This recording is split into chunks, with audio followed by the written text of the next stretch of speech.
Salutations, everyone. Welcome back to the City Girl Writer channel. My name is Nkechi, and for today, we're doing a reading vlog.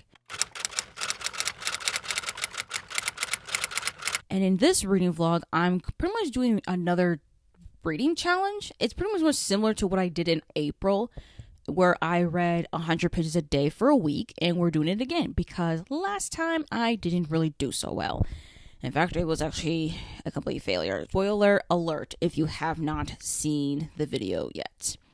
But hey, I still recommend you checking it out anyways, because this time we're doing things a little bit differently so that I can have a better success rate around here. First off, I will not be including audiobooks as far as my pages read, because one, and actually it's just for several reasons, and I'm not saying that audiobooks don't count as reading. Please, let's not have that kind of argument in the comments, please. Okay?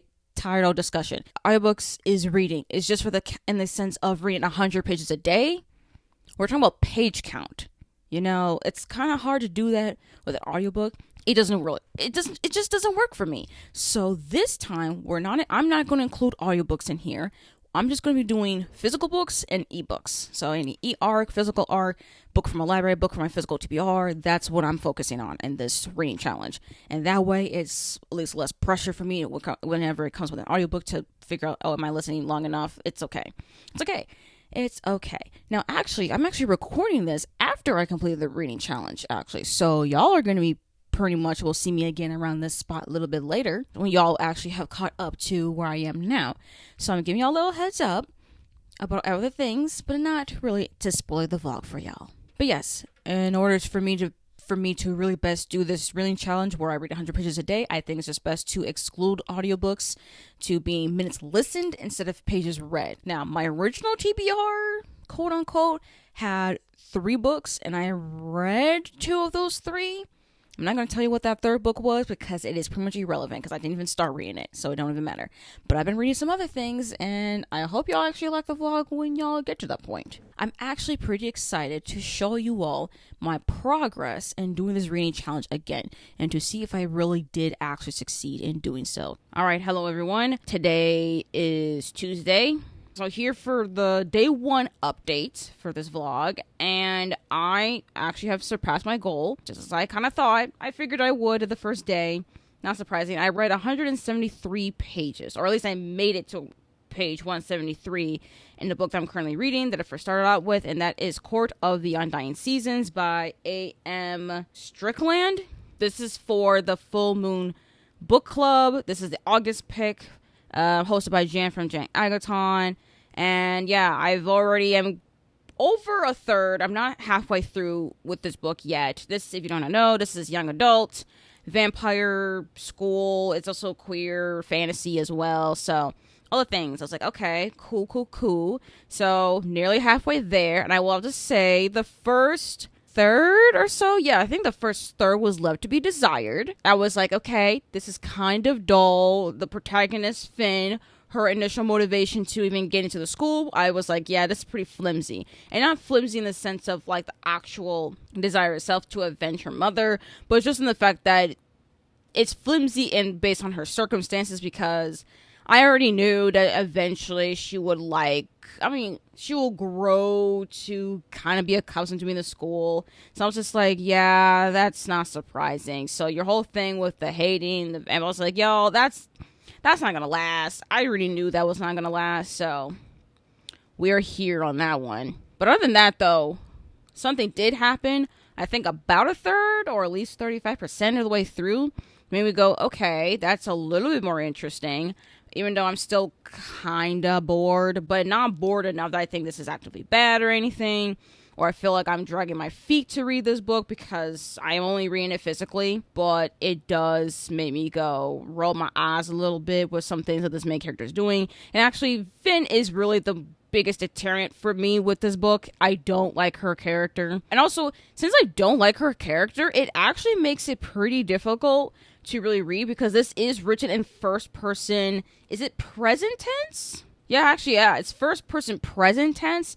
So it doesn't really help that since I am this main character's head, and I don't think we're going to switch to another character. I think we're only in Finn's head the entire time. At least so far that I've been reading, we're in her head the entire time. So it doesn't help that this character I'm following in is thinking some things I don't care for, doing some things I'm just like, I just don't care for her so much. But I am continuing reading it because of the fact that I don't think she currently identifies as demigirl, but I can definitely see some inklings of identifying as demigirl. I don't know if such word will be used here, or there'll be more, I don't know, any more, I don't really know what to say, honestly, for lack of better words, but I don't know, maybe there'll be more inklings regarding that, I guess. I don't know. That's just something I don't really find in fantasy, honestly, or even many books in general, actually. I don't really know many books featuring a demigirl protagonist. If you do, though, let me know in the comments down below.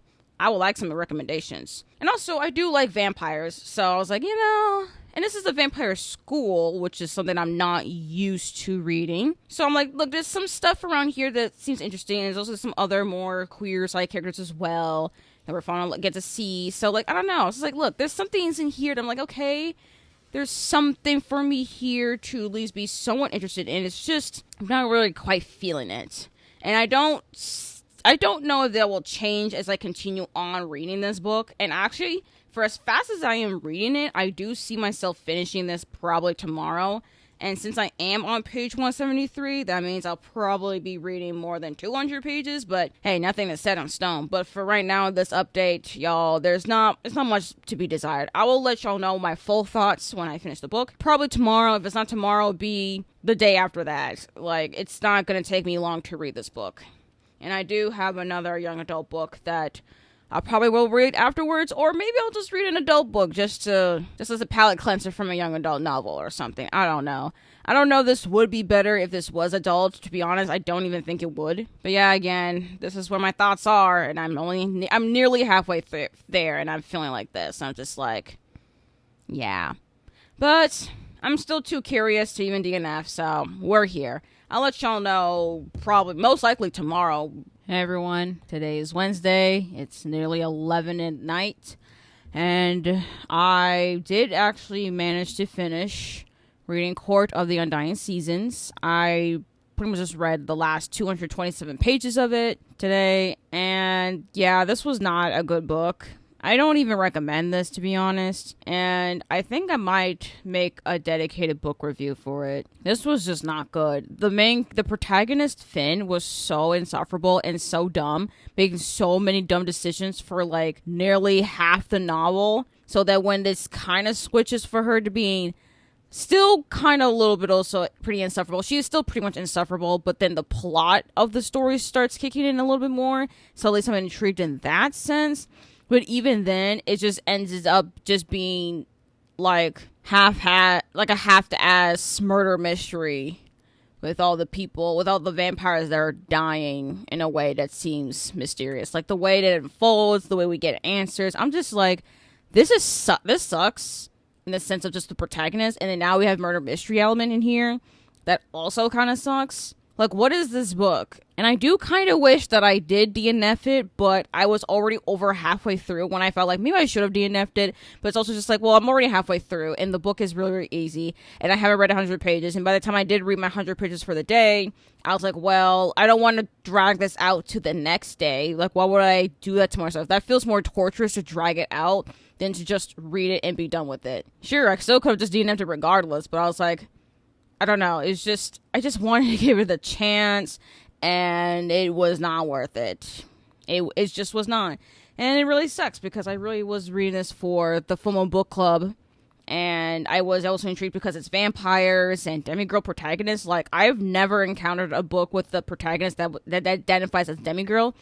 Although, to be fair, the word demigirl is not used in this book because this does not take place in a contemporary setting. So, unfortunately for me, I don't get to see such a word in a book, but maybe one day I'll encounter a book like that. But hey, again, if y'all have any recommendations, please let me know. I am starved of such representation. But yeah, I don't really recommend this. I just don't.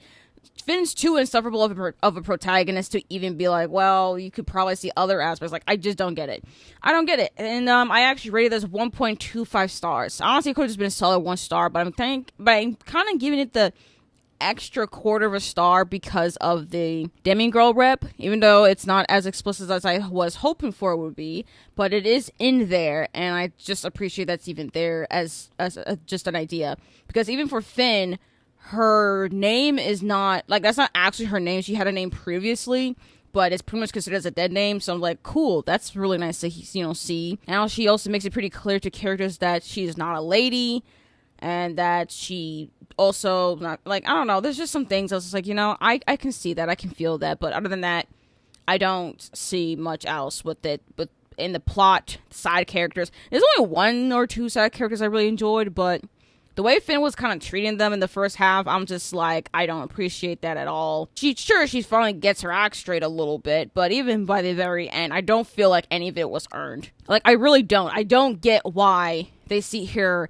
as turned into a blade. Like, I don't see that at all. I just think it's so dumb and futile. It's just like, you just wrote that just to tell me that they believe that, but I don't believe her. I don't believe Finn is like this.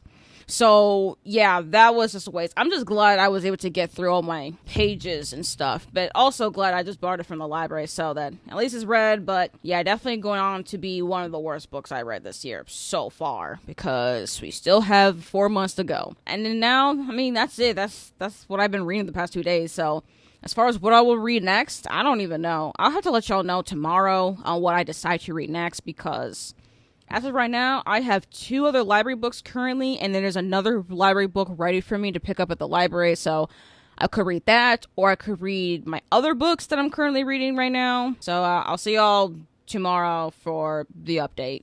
All right, everyone. Today is Thursday, so this is the 3rd day. It is actually 10:30 at night, and I'm just here to update y'all, even though I still have, I still have some time, like probably another hour I could have read, but I think I'm done reading for the day. And I just want to update y'all. So first up, I did reach my goal. I read 123 pages. So not a lot. I mean, I did went over 100 pages, but like, it wasn't a lot like the past couple of days. And actually, it made me realize that the last time I did this, something like this happened, where the first 2 days I did really, really well, but then the 3rd day, I start to lose steam. And I am kind of feeling that already. So I'm just like, I hope this is not quite a repeat where I don't actually manage to do 100 pages a day, because really will ruin the point of this round 2, but I'm trying, y'all. I'm trying. Okay, I will try. And I think it will help because of the fact that I started 2 books, actually. First up, I started reading All the Dead Lie Down by Kylie Macaulay. I think that's how you pronounce it. I heard this book because of Jan from Jan Agaton. I have made it to page 63, and I am indeed really much enjoying this. This is a young adult gothic horror novel, and a sapphic as well. And actually, as much as I am reading it, it definitely it's actually starting to remind me of like Tripping Arcadia and The Last Tale of the Flower Bride, which is so interesting. I think Tripping Arcadia by Kit Maquis, in the sense of not just because we're gonna have a sapphic relationship in here, but also the fact of plants, that they might be a thing, and like being in the woods and wildlife kind of a thing, and regarding a large manor. And same thing with like The Last of the Flower Bride as well. But that's where the Tripping Arcadia vibes came from, even though the main character isn't well known with plants like the main character in Tripping Arcadia. But then another thing though that reminds me of The Last of the Flower Bride is that while the writing, I don't think is quite, it's not purple prose, but it feels a little bit lyrical in a way. And also for the fact that the main character, Marin, is in the house of an author who writes fairy tale horror, kind of, I think a horror novelist, but also kind of does fairy tale for children as well, which reminds me of Let's Say the Fire Bride with the myths and stuff, because the bridegroom was so well versed into myths, fairy tales, mythology, all that stuff. So I can see that here, even though there's no direct references to mythology, but I can see I have seen a few literary references at least. And so far, I am indeed really much enjoying this one, which is, thank goodness. Oh gosh. And also another thing too is that the main character here is a nanny for 2 children, 2 out of the 3. There are 3 girls. 2 of the younger ones, Marin is the nanny for, and these kids are disturbing. Like, what on earth are these children trying to do?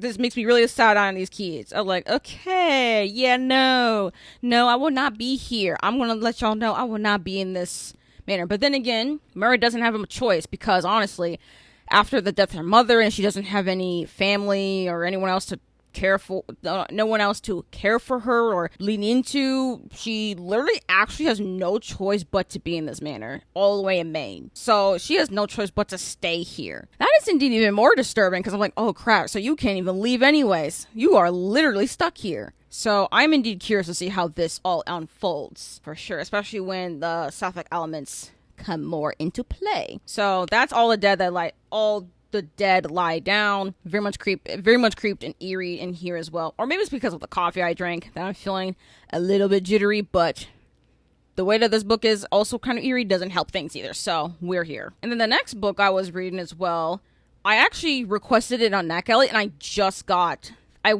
approved for it today, and now I'm starting to read it. I mean, y'all, I just want to let y'all know, when I get an e-arc, I don't tend to read it right away, but the fact that, the thing is though, is that this e-arc that I got approved of is going to come out in September, so I figured, well, might as well just read it now, at least especially download it now, so that I can read it in time for the release. And I have started reading The Death I Gave Him by M.X. Liu. I don't know if this is a debut novel. I think M.X. Liu has written other things. I have no idea, but as far as I know, this is the only novel that I know of from them. And The Death I Gave Him is a queer sci-fi retelling of Shakespeare's Hamlet. One thing you gotta know about me is that I love Hamlet, okay? One of my favorite plays. Not my favorite. My favorite is still Macbeth, but Hamlet is a close second. I love this play, okay? And I do plan to reread it. I haven't read it since freshman year of high school, and I do plan to reread it, which is why I also have this particular edition. And I only have it right next to me while I'm reading The Death I Gave Him, because I want to kind of look back and see if this is a pretty close retelling or not. And I'm not really quite far into it, although I will just say though, one thing about this e-arc that really confuses me is the fact that the pages, according to the e-arc, is not what the final copy pages are, so it has made counting pages for this challenge kind of difficult. So I went by percentage, and then Storygraph can do the calculations from there, because I have no idea. Okay, I don't know. But yeah, this is a queer sci-fi retelling of Hamlet. It takes place in Denmark, 2047, so futuristic as well. It's a locked room murder mystery, because if you know anything like the original play, Prince Hamlet's father is murdered. Yeah, is murdered, and we kind of figure out like who done it and kind of a thing. There's like a whole ghost kind of a thing. It's a whole thing. I don't quite remember the actual synopsis, but despite the fact, I just only know that Prince Hamlet's father dies, and it's most likely because of the uncle. That's all I really remember, honestly, which is why I really need to reread it. But I do have a general sense of the plot enough that, it's still like, I'm aware of what will be happening, but I also want to know that if it's quite gonna have the exact, I don't know how closely this will be to Hamlet, because I can definitely see there are some liberties taken in place, despite also the fact that this is taken futuristic, but it's also taking place in Denmark. But since it's a locked room, we're actually in a science lab, and Hayden, who is pretty much our Hamlet equivalent, and his father were working on something about there's some formula that has to do something with death and immortality, I think. I'm still not totally sure. I guess technically speaking, according to Storygraph, I'm only 60 pages into it, so I'm not quite sure exactly on what's going on. But one thing I do know for sure, though, is that it does have a lot of characters that remind me of the original play, and I can definitely see that it could have its own. It definitely has this very interesting theme of death and immortality, hence the title, The Death I Gave Him. So I don't quite know necessarily how this is gonna go, but I do like it so far, though. I do like the writing.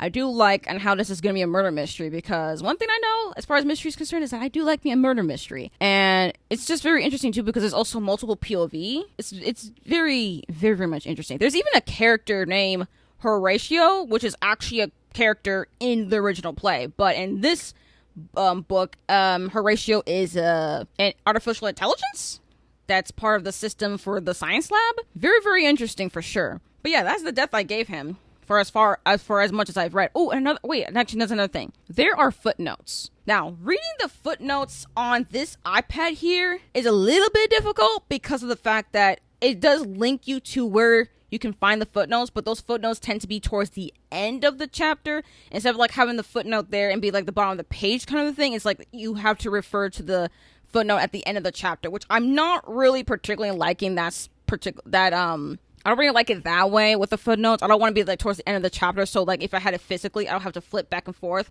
Or at least not quite back and forth, but like if there was a footnote, then I would have to flip to the end of the chapter to know what that footnote is referring to.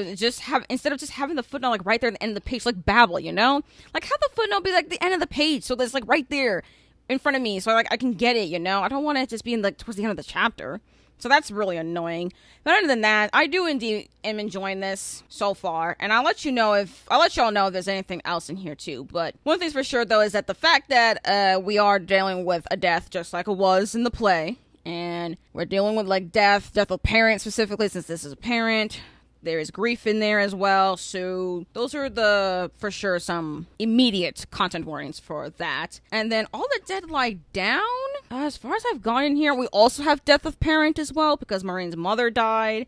And I think there's a sense of grief in here as well. And I think even we also learn more about the family series, because I think the family that she's being the nanny of also has a death in the family. So death and grief is definitely going to be a major thing, I guess, for these two books. So interesting. Very, very interesting. Now, as far as what I plan for tomorrow, I actually do not know. Although I do worry that I am repeating what I did last time, where the fourth day, I didn't meet my goal. Even though I read, I didn't meet my goal. But since this is a young adult novel, and it does actually read pretty fast because of the font and the spacing of the margins, I do think I could make it to 100 pages. I don't think I'm going to outwardly surpass my reading goal like I did the first 2 days, but I do hope that I actually do read 100 pages, so we'll have to wait and see. But anyways, yeah, that's pretty much all I have for y'all, just to let y'all know my updates there. And yeah, I hope that I get further into either of these books, whichever one, and I'll let y'all know what happens next. Salutations, everyone. Today is Friday. This is day 4. It is actually 11 at night, and I have updates for y'all. So first off, I did surpass my goal tremendously, actually. I've read 208 pages, which actually I was surprised that I read this many pages today. Very surprised indeed. Anyways, I continued reading All the Dead Lie Down. I've made it to page 251, so I'm in the final part. I think it's about just a little bit over 100 pages left. And y'all, this is really, really, really good. Like, I was actually kind of talking about this a little bit in my August productivity sprints that I did today. I have talked about like how this is actually quite horrifying, and how I keep seeing more of the exploration of death and grief regarding like how these people are dealing with grief. And now we're getting to the part more focused on death specifically, and especially the use of the horror here is definitely more towards animal death. So if you're someone who is squeamish about that, or that's a big trigger for you, fair warning, it's very graphic. The animal death is very, very graphic, and multiple instances of it. So definitely be forewarned about that. And there are a couple twists in here that I'm just like, wait a minute. Or maybe not even twists, just a couple of like, well, is it a twist? Well, more like a reveals, actually. And I'm just like, oh my gosh, I didn't really think of it like that. I find it so interesting. It's like, huh. Like, I really never thought of it that it will go that route. I never really thought this book will really go in that way. Because when it comes with certain gothic stories, sometimes, you know, they do lend into more of the horror, and sometimes they're more in the literary side. So it gives you the feeling of something haunting and eerie without it actually going there being horror. But this actually is a horror, so the gothic horror is there in forefront. So there are answers for the most part. And I think the last 100 pages-ish will give us the true answers that we're looking for, and I do want to save this book for tomorrow, not only because of the fact that I will be able to reach my 100 pages goal if I just read this book, but also for the fact that I just honestly just want to kind of take my time with it, honestly, and give it an extra day to read it. Because I am indeed really much enjoying this one. I can definitely see this to be an at least 4 stars. But yeah, so far, I'm really enjoying this one. So if you can handle the animal death and some other content warnings with this book, then I definitely do recommend this. It is indeed young adult.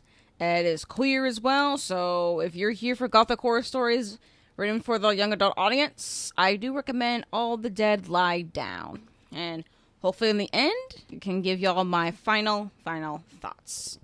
But yes, I'm indeed ready, very much ready, and looking forward to finishing this book. But I also have read, at least not have read, I have started reading another book. I know. Yesterday I started reading the depth I gave him, and now I started reading another book. But hey, I have my reasons, okay? I do. I started reading Lonely Castle in the Mirror by Mizuki Sugimura. This is originally written in Japanese. I think it came out in 2017, so around a few years ago. And it has been recently been translated in English. Now, this is the new hardcover edition because there is a different cover to this. I think I'll put it in, like, right over here or something. I don't know where I'm going to put it. But I'm going to put it in the screen or something so that y'all can compare and contrast the covers. So, yes, the paperback has a different cover. This is the hardcover, and this hardcover has came out last year. I actually am quite curious as to what the difference is, even though I've never read this book before, but I am very curious about it. It has been a pretty highly recommended Japanese translated work, and I also want to read it for Women in Translation Month because August for the United States is, or maybe actually not the United States, actually I think it's just well known to be Women in Translation Month, where you read books translated by female authors. And I finally got this from the library, so I did start reading it. I made it to page 20. It's not very much far into it. But something that I did mention in the productivity sprints is that I have actually tried to read this earlier this year for Asian Readathon. I was reading it via audio.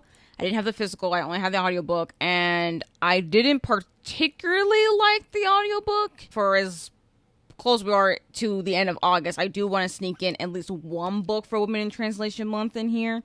So at least I can start this, and I do hope to at least finish it. Maybe not in this vlog. I don't know if I'll finish it in this vlog, because I definitely know I'll finish reading All the Dead Lie Down by tomorrow, which is Saturday, but this vlog will end on Monday, which means I don't know if I'll finish this book by Monday. But anyways, yeah, that's pretty much all I really had to update y'all on, actually. I don't have any other updates.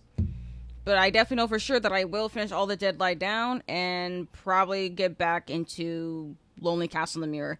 Even though I have other books I could have read, you know.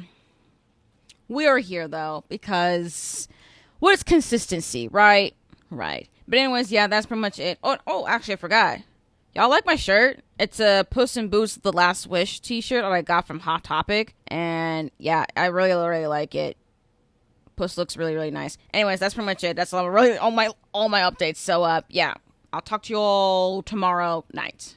All right, today is Saturday. It is a little bit over 10 p.m. and I have updates. First of all, I did manage to reach my goal. I read 117 pages, and I did that by reading, actually not just reading, I actually finished reading All the Dead Lie Down. I get this one 4 stars. I did really like it. I really like the gothic horror elements in here, but there was just a few things that were kind of lacking, because I was really thinking, I was like, oh yeah, this could possibly, be 4.5, maybe even a 5, maybe not quite a 5, maybe 4.5. Then I thought about it some more, and I kind of figured that giving it 4.5 would be too high, and anywhere close to a 5 is actually a little bit too high. Even the 4 that I'm thinking about, like, maybe it's just a bit too high, maybe it's more 3.75, but I think this is still really, really good, though. I really felt every part of the horror aspects in here, especially since there are graphic, gory descriptions of animal death, corpses, human corpses as well. So if that is something that you do not like, it's a lot. There's a lot of animal death in here. It's a consistent thing in here. So if that's something that doesn't work for you, or is just a little bit just too much, then definitely skip on this book, because it's a major thing indeed. Death and grief is a major theme in here, and I think it is handled pretty well. I think my main complaint, I have 2 main complaints. 1, the writing felt pretty repetitive. I know this is young adult, and I'm starting to feel like maybe I should stay away from reading young adult, but there's always the concept of, like, the stories in young adult that I'm just like, I still want to read and see if I can enjoy and stuff. But there's something about the writing in this one that just felt a little bit too repetitive, having the same kind of descriptions over and over again. That's not as unique. Even in the beginning with the use of having someone's name instead of just saying the pronoun of the person, or versus having their name, especially in the beginning when there's so few little characters we were introduced to. I just kept saying the main character's name over and over and over again in a single page and several pages. I was like, it was getting really, really annoying. So I have to knock it down for that. And also for the fact of the sapphic romance in here. I think it was fine. I don't think it was bad or anything. It's just that I wasn't I personally was not that invested in it. I didn't think it was quite romantic, and it doesn't help either that this is written in first person, and it was only limited to Marin's point of view the entire time. Wait, was it first person? Wait, hold up, that's not right. I'm sorry, y'all, I lied. I was thinking of a whole different book. This is not written in first person. I'm so sorry. It's written in third person, but we're in Marin's head and her perspective the entire time. And it kind of get a little, I won't say it was annoying, but I kind of got the point, that she was in love with Evie and stuff. Like, I got it, especially when they first kissed and stuff. Like, yeah, I got it, It was just pretty repetitive, to be honest. And maybe the story is a little bit longer than it really needs to be. I think you could cut out about 50-ish pages and you'd still be fine. It's a little bit longer than it really needs to be. Like, it could have just been a little bit over 300 pages and be good. My personal opinion. And yeah, but as far as it being a young adult horror novel, I think this is young adult queer horror novel. I think this did its job. I think it was good. I will recommend this. And if you can handle the animal death and a lot of just regular human death and death of a parent as well. So fair woman on that, and grief as well. But yeah, this was actually a pretty good book. I'm glad at least, because Court of the Undying Seasons made me think like, dang, can I even read a good book? Can I? Can I really? And speaking of which, I just want to make it known that I don't want to make a rant review specifically for this book, because one, I don't think it deserves to have its own solo video. I mean, just bashing on it. I don't think it needs that. I think this vlog can do it just enough justice. But I do want to expand more of my thoughts on why Court of the Undying Seasons did not work for me. And it was really because of our main character, Finn. Finn, like, I think I've been complaining about her for a while. She was so dumb. She made so many stupid, irritating decisions for the first half. Now, to be fair, there was a character in here that did try to kill her. However, I personally, as the reader, did not get a certain vibe from this particular character that was trying to kill her, in a sense that they would do it again. Finn felt like they would do it again. And then on paper, sure, that sounds about right. But also there's another thing about how she really goes a lot about her misconceptions and preconceived notions of things, especially with the vampires. And I'm just like, yeah, this is going to get really, really annoying. And it did. It took her a long while to really realize that this person is like literally no threat to her anymore. Which is like, again, I kind of feel like I'm kind of giving her too much crap because of that. But it's just that I really liked the person that tried to kill her. So it's like, even though the person that was trying to kill her is not really that fleshed out of character. Honestly, a lot of these characters are not that fleshed out. Even for Finn, too. I'm like, I don't think, like, the book was keep referring to her as, like, being turned into a blade and being sharper. And I'm just like, I don't feel like you're getting sharper. Like, if you're not being sharp as a knife, like a dagger or anything. But, like, you're sharp as, like, a butter knife. Like a regular kitchen utensil. At first she was as sharp as like a plastic butter knife, and now she's as sharp as a metal butter knife. No much difference, just different substance, I guess. So yeah, that's one way for me to describe her. And then her love interest here, I also kind of liked him as well, but there was not much of him to really give much life, to the point that she fell in love with him. Like, I was kind of confused here. I was like, how? Where? Because at least with like all the dead light down, I can see it there, but here I don't see it. So I was really confused. And the only thing that really kept me going was the idea of the Court of the Undying Series. Like, it's an actual vampire court, and they have the way it functions, at least in the school, is that there's a cycle of like of seasons. Like there's spring, winter, autumn, summer, and stuff. Even a separate court that doesn't fit with the seasons. But everything about this book is just, I don't get it. So yeah, there's nothing, like, I couldn't get attached to their main character, her love interest, side characters, and we kept seeing the same kind of characters over and over again, so it doesn't feel quite like a full cast, even though there was like other kind of characters in the background. I couldn't care. They don't feel fleshed out. Even one of the side characters, I really want to see more of, or get more of her, but I feel like she was just so flat in the background. I'm just like, why? Out of all the characters, why? I don't know. There's just something about that it rubbed me the wrong way. This book they had aspects that really rubbed me the wrong way, and that's also a reason why I don't really recommend this, like, at all to anyone. But anyways, yeah, that's where we're at right now. And so far in this vlog, at least I read 2 books. Now for the next 2 days, honestly, I don't even know if I'm gonna finish any more books or not. Because I did start reading Lonely Castle in the Mirror, but I don't think I'm actually gonna finish it. I don't know what other book I will read. I don't know if I'll come back to this. I don't know if I'll read something else. But yeah, that's honestly all I really have for y'all. We'll see, but yeah. See y'all then. Hello, everyone.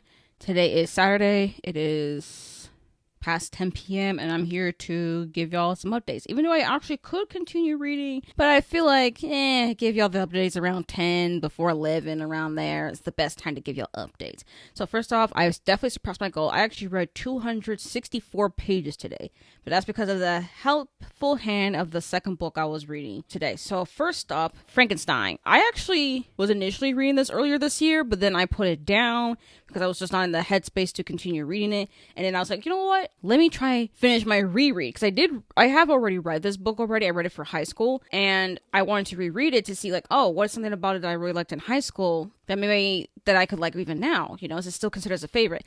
And I will have to say, I don't think it will be considered as a favorite for me. Not really. And I think it's because of two things. Well, a few more things, but two major things is that I have already read it, so I am familiar with the story itself, even though I don't quite remember everything. But also, I did read Unwieldy Creatures by Addie Tsai earlier, and like in June. It's actually it was for my first media diary. I'll put it in the description if y'all want to watch if you haven't seen it yet.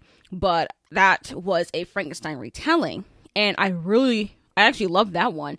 So when I was reading this one, I was just like, I'm kind of getting pretty bored here, and it is a slower paced novel. It is short though, but it's so slow paced, and honestly, the book I just can't keep reading it. So I stopped at page 73, so it's the 7th chapter of the very first volume within the book. So yeah, the book itself is split into 3 volumes and there's separate chapters, all the things. But personally though, I don't really care for it. I do understand that this is indeed really good thematically, and I was hoping that the themes of the story will help me to persuade myself to continue reading, but I just cannot care. I already know enough about the story. I've already read it for school, and Victor Frankenstein is not compelling enough as just a pure character for me to continue reading it.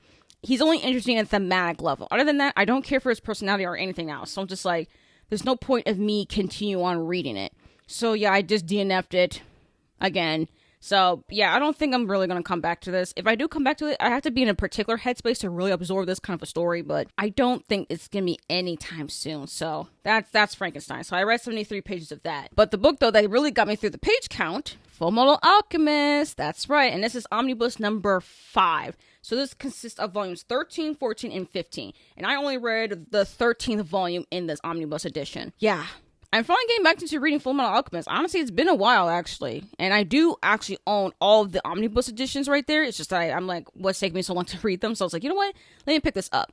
And also, I think reading manga should count for Women in Translation Month, especially since the mangaka of Fullmetal Alchemist is indeed a woman. So I was like, you know what? We're going to make it work. Also, I really want to take my time to read Lonely Castle in the Mirror. I don't want to rush it, so I'm just going to put them more in my September TBR if need be. But for right now, I really want to focus more on reading more Fullmetal Alchemist volumes. So in this one, I'm honestly, as much as the 2 anime adaptations has been out for a really long time and the manga has been out for a long minute, I don't necessarily want to spoil it unless I'm making a video specifically that's more of a spoilery discussion on this series, at least the manga series as a whole. Because if you watch Fullmetal Alchemist Brotherhood, which I have many times, the manga is pretty much that anime. The anime and the manga are very, very similar in that regard, especially the plot and characters. The only thing that's different between the two, actually, is just a lot more smaller instances, but when you keep reading this series, I start to see the differences more and more and more, which I think is really fun to actually keep continue reading, even though I really know the plot. So that's definitely worth it for me. And some things are even not quite the exact same thing as it was in the anime, so that makes it more fun for me. So yeah, I've just been reading the very first volume in here, and that was like 191 pages of it. And of course, I am loving it, obviously. Which is why I've been wanting to continue on reading this, because I knew this was going to be an instance of 5 stars. Like, that's just my expectation. If it gets lower than that, it's because something happened. But so far, though, every single one of these things has been 5 stars, and I see this to be on track to be a 5 stars indeed. And I do plan to actually finish reading this omnibus edition by tomorrow. But yeah, that's pretty much all I really have to update y'all. A DNF and a new book I'm starting, and a book that I definitely plan to finish. So pretty much I'll update y'all about all that and all the things tomorrow, and then we'll end the vlog. See y'all then. Hello everyone. Today is Monday. It is 11:15 at night, and I'm here to give y'all my final update. So first up, I have read a lot of pages. I've been reading manga, so it makes sense. So I have indeed surpassed my goal very much easily. And I've read about 762 pages worth. But again, hence I am reading manga, but hey, Anything goes. As long as pages, I can count within pages, I am counting it. Is what it is. So first up, I want to say that I have finished reading Omnibus number 5. So this contains volumes 13, 14, 15. And if you have seen Fullmetal Alchemist Brotherhood, the plot is pretty much the same. It's just that this part, I don't want to necessarily spoil it, even though it has been around for a while. But I will say this much, though, that volume 15, the last volume in this omnibus edition, has a pretty is very much intensive on the war that happens that was in the past, but it's very much prevalent in this story. So it's more like the flashback backstory kind of stuff. And it's pretty intense. It's definitely a lot more detailed than it was in the anime, which of course, but it's an entire volume's worth, which was a lot emotionally for me to read through, because lots of that entire volume has a lot of content warnings. The entire series has a lot of content warnings, honestly, but that particular volume has a lot of content warnings for war, violence, blood, murder, death, human experimentation, genocide. It's a whole thing, y'all. There's a lot. It's a lot. So try with caution on volume number 15. But hey, I give this one 5 stars. Just like every single time I read any of these omnibus editions, I expect nothing less than a 5, okay? And everything in here is just exactly how I remembered it, even more. And I definitely prefer the manga more than the anime. But anyways, yep, I finished that. 5 stars, exactly how I expected it to be. Very much intense and dark, especially volume 15, so try with caution. But hey, still recommend this series. And then I decided, you know what, let's continue on with that trend and get to the 6th omnibus edition. Now, I've only read, so this one is the 6th one. It has volumes 16, 17, and 18. And I've only read up to volume 18, so I haven't read volume 18 yet. But 16 and 17, if you can't tell, if you have seen the anime, we're at the north part of the country and stuff, and all the stuff that went down over there. Now, I haven't gotten to 18 yet, so I'm not quite sure what volume 18 will have, even though I have seen the anime, but it doesn't necessarily mean I know how much of the anime is going to be in each of the volumes. And also, they move things around in the anime, so when I read this, the order of things is definitely changed from what I remember, which makes it a lot more fun to read. So, not really complaining there. And I'm indeed very much enjoying this one as well. Same thing with blood, murder, violence, all the death, all the things. It's a pretty dark young adult series, actually. So, yeah, it's shonen fantasy adventure, I think, is the genre tags for these. But anyways, yeah, that's pretty much all I really have to update y'all. I definitely see that as to being 5 stars, unless something outrageously happens. And I definitely see that myself to finish that, because I don't think I'm going to finish this omnibus edition before midnight. So I think this is pretty much my final update. And when I see you all, it's actually to really just close out the vlog for real. Salutations, everyone. Now, welcome to the very end of this reading challenge vlog. Now, as you could tell, I did actually manage to read at least 100 pages every single day. I did calculate how many pages I read this week, and I calculated to being 1,874 pages, which is a lot. I'm not used to actually reading this many pages in a week. But anyways, that's just the weekly total. Let's do a quick recap, actually, of all the books I read for this reading vlog. All right, first up, I started this reading vlog by reading Court of the Undying Seasons by A.M. Strickland. This was for the Full Moon Book Club pick for August, thanks to Jan from Jan Agaton. Now, this one, I feel like I'm being a little bit too harsh on this book, despite the fact that I really should have DNF'd it when I had the chance. I really should have DNF'd it, honestly. So at first I was pretty close to giving it pretty solid 1 star, which I still am leaving the my 1 star review all on Goodreads for, but on Storygraph I'm giving it more like a 1.5, because it really pissed me off to the point that I don't think I can really give it a 2. And honestly, the last third of this book just made me go, this is where we're going. This is where we're heading. Okay. Sure, whatever. So yeah, I'm giving this 1.5. And then I read All the Dead Lie Down by Kyrie McCauley. I do remember initially giving this 4 stars, but after some thought, I rounded it down. I put it down to more like a 3.5. I still think it's a good book, but I don't think I quite enjoyed it for what it would be if I were to actually give it 4 stars. Like the sci-fi romance in here, I thought it was just fine for what it was. I wasn't quite invested in it, although I did like the horror elements of this, but that's pretty much it. I don't particularly love the writing style. I actually think the writing style is quite repetitive. So no longer a 4, more of a 3.5, but hey, I still recommend it regardless. And then I finally went back to reading Fullmetal Alchemist, and this is the 5th omnibus edition.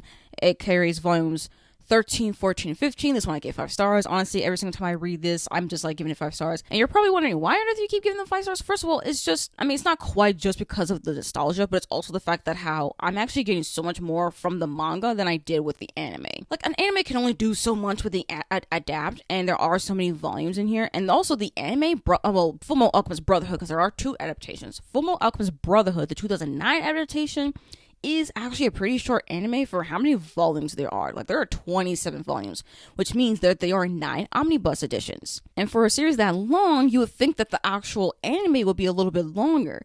And honestly, it really could have been, but they definitely made it pretty much straight to the point and stuff, which I do appreciate for what it was in the anime. But honestly, reading it from the manga is actually way more interesting, to me at least. But I will have to say, tread with caution on volume 15, because the entire volume is focused on a civil war that takes place during the story in this like particular world. It's more like a backstory kind of a thing, but it's very much intense. There's blood, violence, murder, death, war, genocide, human experimentation. It's a whole thing. It's a whole thing. It was actually a lot to read, honestly. I had to put this one down after I finished it to be like, okay, I need to get back into myself, because that was intense. But hey, I still recommend the series. It's just it can be pretty dark. So tread with caution on that one. And then I try to go back to my reread of Frankenstein by Mary Shelley. I was even annotating it for a little bit, but unfortunately I DNF'd at page 73. I'm still going to keep this copy though, just in case I actually do eventually become mentally interested in reading a slow-paced story like this. But for now, I might just be a solid hard DNF. I don't quite think I'm going to come back into this, but yeah, honestly, I have no idea. I really don't. And then I started reading Fullmetal Alchemist, Omnibus number 6. This contains volumes 16, 17, and 18. I only read 16 and 17. I haven't read 18 yet. And I really indeed enjoy this part where we're in the northern part of the country now. So if you are familiar with with the anime, we're in the north now. So all the stuff that went down over there, that's where I am right now. And I'm enjoying every single panel of it. So that's what we got over here. And then I started reading the e-arc of The Death I Gave Him by M.X. Liu. I'm only still 60 pages into that e-arc. I haven't really touched it since that update, but I still plan to read it. I do want to read it before it comes out, so it might be more of my September TBR or just hopefuls. Yeah, definitely. If you're on my Instagram, look forward to a dedicated review there. And definitely look forward to my own YouTube review of it when I do my September-October wrap-up. And then I started reading Lonely Cows in the Mirror by Mizuki Sugimura. I'm only 20 pages in, but I do plan to continue reading it. I don't think I'm going to finish it, because right now I'm really in the manga's headspace right now, so I want to keep reading Fullmetal Alchemist, at least as much of it before it's September. I think this will be pushed to be more like a September TBR, more like a reading hopeful. I mean, that's what I'm gonna call it. A September reading hopeful, you know. Hopefully I get to it. Hopefully I don't DNF it, because I did try it via audio and I did DNF the audiobook. Let's see if I like it physically instead. All right. These are the books that I was reading for this particular reading vlog. I finished 3, DNF'd 1, and started 3 more. I know there's 2 here, but we also have The Death I Gave Him as well. But yes, I will have to say this is indeed a very, very big success. I read a lot of pages this week, now that I've just focused on physically or e-reading, which was definitely the best way to go, which I think I'm going to do that for now on when I do these reading challenge kind of vlog kind of things, unless the reading challenge doesn't require me to read it physically or e-reading. But anyways, thank you all for coming on to this video. If you did like this video, please like this video.